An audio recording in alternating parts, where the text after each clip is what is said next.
스산한 바람이 수저우의 낡은 기왓장을 스치고 지나가는 늦가을이었다. 운하 옆 작은 집에 홀로 사는 박선우 교수는 창밖으로 떨어지는 오동나무 잎을 보며 깊은 고독감에 잠겼다. 5년 전 평생의 반려였던 아내가 세상을 떠난 후 그의 시간은 마치 빛바랜 흑백 사진처럼 멈춰버린 듯했다. 한국에 있는 외동딸 지혜가 가끔 안부 전화를 걸어왔지만 바쁜 딸에게 속 깊은 이야기를 꺼내놓기는 어려웠다. 퇴임 후 중국 문화연구와 집필에 몰두하며 조용한 노후를 보내리라 다짐했지만 사무치는 외로움은 붓을 의욕마저 앗아갔다. 나이가 든다는 것은 이토록 외로운 것이었나. 나지막한 그의 독백은 싸늘한 방 안 공기에 힘없이 흩어졌다. 무료함을 견디다 못한 그는 얼마 전 딸이 설치해준 중국 노년층 커뮤니티 앱 묵향을 열었다. 시를 공유하고 감상을 나누는 앱이라고 했다.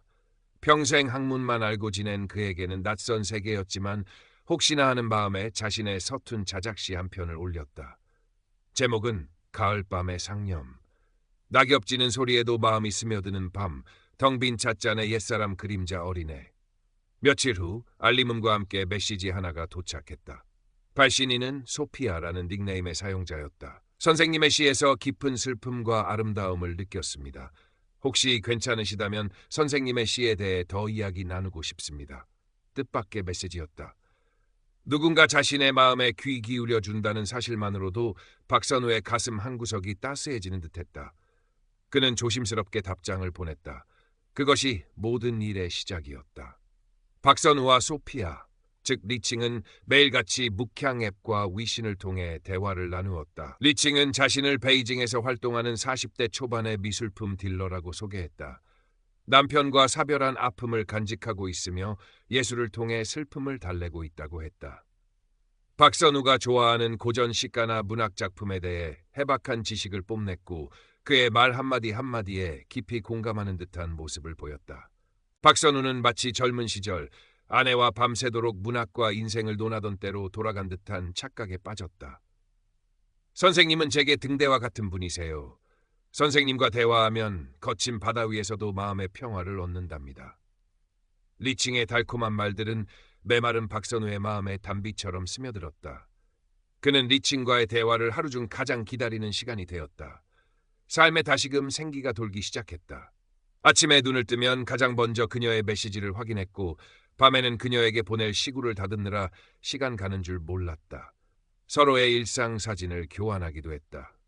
리칭이 보내온 사진 속 그녀는 지적이고 우아한 분위기를 풍겼다.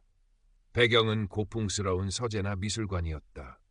박선우는 그녀의 사진을 보며 흐뭇한 미소를 지었다. 자신도 수저우의 정원을 산책하는 모습이나 서재에 앉아 책을 읽는 모습을 찍어 보냈다. 가끔은 짧은 음성 메시지도 주고받았다. 리칭의 목소리는 나긋나긋하고 부드러웠다. 박선우는 그녀와 함께 수저우의 아름다운 정원을 거닐고 베이징의 미술관을 방문하는 미래를 상상했다. 어쩌면 남은 생을 함께할 마지막 인연일지도 모른다는 생각에 가슴이 벅차올랐다. 어느 날 리칭은 조심스럽게 이야기를 꺼냈다. 자신이 오랫동안 지켜봐온 젊고 재능 있는 무명 화가가 있는데 그의 작품이 곧 크게 성공할 것 같다고 했다. 하지만 첫 개인전을 열 자금이 조금 부족하여 안타까워하고 있다는 것이었다. 선생님께 부담을 드리고 싶지는 않아요. 하지만 이 전시가 성공하면 우리 미래에도 좋은 일이 생길 것 같아서요. 아주 작은 정성이라도 보태주실 수 있다면. 박선우는 순간 망설였다. 평생 남에게 돈 문제로 아쉬운 소리를 해본 적도 쉽게 돈을 빌려준 적도 없었다. 하지만 리칭에 대한 깊은 신뢰와 그녀와의 미래에 대한 부푼 기대가 그의 이성을 마비시켰다. 그녀가 나에게 거짓말을 할 리가 없다. 이건 우리 관계를 위한 작은 투자일 뿐이다. 그는 결국 은행으로 가 5천 위안을 리칭이 알려준 계좌로 송금했다. 송금 후 리칭은 감격의 겨운 목소리로 전화를 걸어왔다. 선생님, 정말 감사드려요. 역시 선생님은 제 마음을 알아주시는 유일한 분이세요. 이 은혜는 평생 잊지 않을게요. 전시회가 성공적으로 끝나면 바로 선생님께 달려갈게요. 박선우는 그녀의 말에 모든 걱정이 눈 녹듯 사라지는 것을 느꼈다. 오히려 그녀에게 도움이 될 수 있었다는 사실에 뿌듯함마저 느꼈다. 몇 주 후 박선우의 생신을 맞아 딸 지혜가 수저우를 찾았다. 오랜만에 만난 아버지는 예전보다 훨씬 활기차 보였다. 누군가와 계속 메시지를 주고받으며 얼굴에는 미소가 떠나지 않았다. 지혜는 처음에는 아버지가 좋은 말벗을 만난 것 다 다행이라고 생각했다. 하지만 며칠간 아버지 곁에 머무르면서 이상한 점들을 발견하기 시작했다. 아버지는 스마트폰을 손에서 놓지 않았고 특히 소피아라는 여성과의 대화에 깊이 빠져 있는 듯했다. 결정적으로 지혜의 의심에 불을 지핀 것은 아버지가 그 여성에게 돈을 보냈다는 사실이었다. 우연히 아버지의 통화 내용을 엿듣게 된 지혜는 아버지가 리칭이라는 여성에게 전시회 자금 명목으로 돈을 보냈다는 것을 알게 되었다. 그리고 아버지가 자리를 비운 사이 그의 스마트폰에서 리칭이 보낸 메시지들을 보게 되었다. 메시지들은 하나같이 감상적이고 과장되었으며 어딘가 자기적인 느낌을 풍겼다. 아빠, 그 소피아라는 분, 어떤 분이세요? 혹시 돈 이야기도 자주 하세요? 지혜는 조심스럽게 물었다. 박선우는 딸의 질문에 얼굴을 붉히며 불쾌감을 드러냈다. 내가 뭘 안다고 함부로 말하느냐. 아주 교양 있고 좋은 사람이다. 내 외로움을 알아주는 유일한 사람이야. 하지만 아빠, 요즘 온라인으로 접근해서 감성적인 말로 현혹한 다음에 돈을 요구하는 사기가 많대요. 조심하셔야 해요. 사기라니. 내 아비를 뭘로 보고 그런 험한 말을 하느냐. 리칭 씨는 그런 사람 아니다. 박선우는 완강했다. 지혜는 더 이상 말을 잇지 못했지만 마음속 불안감은 점점 커져만 갔다. 아버지의 순진함과 고집이 안타까웠다. 결국 부녀 사이에는 냉랭한 기류가 흘렀고 지혜는 무거운 마음으로 한국으로 돌아왔다. 지혜가 한국으로 돌아간 후 리칭은 박선우에게 더욱 적극적으로 애정을 표현했다. 매일같이 사랑과 미래에 대한 달콤한 말들을 속삭였다. 선생님, 저는 하루빨리 모든 것을 정리하고 선생님 곁으로 가고 싶어요. 수저우의 아름다운 운하 옆에 작은 찻집을 열고 선생님과 함께 시를 읽으며 조용히 살아가는 것이 제 마지막 꿈이랍니다. 박선우는 그녀가 그리는 미래에 완전히 매료되었다. 그의 남은 삶이 다시금 찬란한 빛으로 가득 찰 것만 같았다. 그러던 어느 날 리칭으로부터 다급한 연락이 왔다. 그녀의 목소리는 평소와 달리 몹시 불안하고 절박했다. 선생님, 큰일 났어요.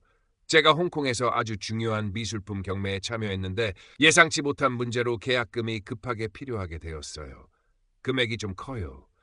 5만 위안 정도인데 만약 오늘 안으로 해결하지 못하면 모든 것이 수포로 돌아가요. 제 모든 경력과 미래가 걸린 일이랍니다. 선생님, 제발 저 좀 도와주세요. 이것만 해결되면, 정말 이것만 해결되면 바로 수저우로 가서 선생님과 함께 할게요. 평생 선생님 곁을 떠나지 않을 거예요. 5만 위안. 박선우가 평생 모은 노후 자금의 상당 부분에 해당하는 큰 돈이었다. 그는 순간 망설였지만 리칭의 절박한 목소리와 그녀와 함께할 꿈같은 미래에 대한 환상이 그의 이성적인 판단을 흐려놓았다. 이것이 마지막 기회다. 이 돈만 보내면 그녀가 내 곁으로 온다. 그는 떨리는 손으로 리칭에게 송금하겠다고 약속했다. 다음 날 아침, 박선우는 무거운 발걸음으로 은행을 향했다. 밤새 한숨도 자지 못했다. 불안감과 기대감이 뒤섞여 심장이 터질 것 같았다. 은행 창구 앞에서 순서를 기다리는 동안 그의 머릿속은 온통 리칭과의 행복한 미래로 가득 차 있었다. 그녀의 아름다운 미소, 따뜻한 목소리, 함께 거닐 수저우의 정원. 그때 주머니 속 스마트폰이 요란하게 울렸다. 딸 지혜였다. 아빠, 지금 어디세요? 혹시 그 여자한테 돈 보내시는 건 아니죠? 지혜의 목소리는 다급하고 떨리고 있었다. 지혜야, 무슨 일이냐? 아빠는 지금 바쁘다. 아빠, 절대 안 돼요. 지금 제가 밤새 알아봤는데 아무래도 그 여자, 리칭이라는 여자 사기꾼 같아요. 아빠가 보내주신 사진, 그거 몇 년 전 중국 패션 잡지에 실렸던 모델 사진이에요. 그리고 그 여자가 말했다는 베이징 갤러리, 그런 이름의 갤러리는 존재하지도 않아요. 지혜는 숨도 쉬지 않고 빠르게 말을 쏟아냈다. 박선우는 순간 망치로 머리를 맞은 듯 멍해졌다. 무슨 소리냐? 그게 거짓말이지? 거짓말 아니에요, 아빠. 제가 다 확인했어요.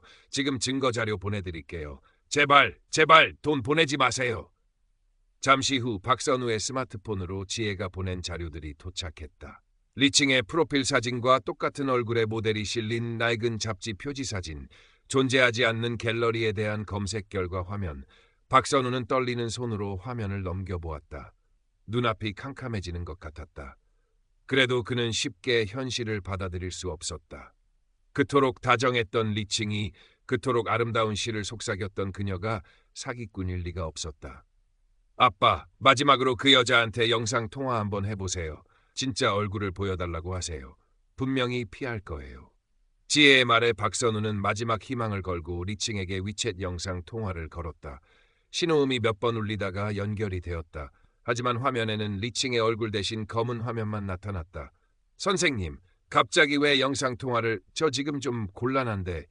리칭의 목소리는 당황한 기색이 역력했다. 리칭 씨, 얼굴 좀 보여주시오. 당신이 누군지 직접 보고 싶소. 박선우의 목소리는 가늘게 떨리고 있었다. 저 지금 바퀴라 신호가 너무 안 좋네요. 그리고 갑자기 몸이 안 좋아서 다음에 꼭 해요, 선생님. 리칭은 온갖 핑계를 대며 영상 통화를 피했다. 그리고 잠시 후 죄송해요, 선생님. 지금은 정말 안 될 것 같아요. 라는 말을 마지막으로 통화는 일방적으로 끊겼다. 박선우가 다시 전화를 걸었지만 연결되지 않았다. 위챗 메시지를 보내려 했지만 상대방이 회원님을 차단했습니다라는 냉정한 알림만 떴다. 모든 것이 끝이었다. 박선우는 그제야 모든 것이 거짓이었음을, 자신이 철저히 농락당했음을 깨달았다. 리칭이 보내왔던 달콤한 말들, 다 함께 꿈꿨던 미래, 그녀의 존재 자체가 신기루였음을 직시해야 했다.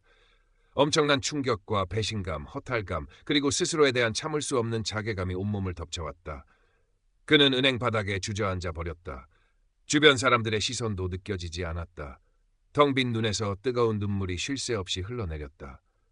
내가 어쩌자고. 그런 사기꾼에게 내 모든 것을. 그의 절규는 소리 없는 통곡이 되어 텅 빈 가슴을 울렸다. 집으로 돌아온 박선우는 마치 영혼이 빠져나간 사람처럼 보였다. 소식을 듣고 급히 수저우로 날아온 딸 지혜 앞에서 그는 어린아이처럼 오열하며 무너졌다. 평생 지켜온 학자로서의 자존심도 아버지로서의 위엄도 모두 산산조각 나버린 듯했다. 지혜는 아무 말 없이 상처 입은 아버지를 부둥켜 안고 함께 울었다. 사건 이후 박선우는 한동안 식음을 전폐하고 깊은 우울감에 빠졌다. 방 안에 틀어박혀 세상과 담을 쌓았다. 지혜는 헌신적으로 아버지 곁을 지키며 위로하고 보살폈다. 함께 리칭과의 추억이 담긴 메시지들을 지우고 그녀가 보낸 사진들을 삭제하고 그녀에게 주려고 샀던 작은 선물들을 정리하며 고통스러운 기억을 흘려보내려 했었다. 그 과정은 박선우에게 마치 자신의 살찐의 살점을 도려내는 듯한 아픔이었다. 시간이 약이라는 말처럼 아주 더디게나마 박선우의 상처는 조금씩 아물기 시작했다. 그는 지혜의 권유로 묵향 앱을 비롯한 모든 SNS 계정을 삭제했다. 온라인 세상과의 단절 후 그는 처음에는 극심한 공허함을 느꼈지만 점차 수저우의 실제 풍경과 사람들에게 눈을 돌리기 시작했다. 아침 일찍 일어나 집 근처 운하를 따라 산책했고 지저귀는 새소리와 나뭇잎을 스치는 바람 소리에 귀를 기울였다. 동네 찻집에 들러 이웃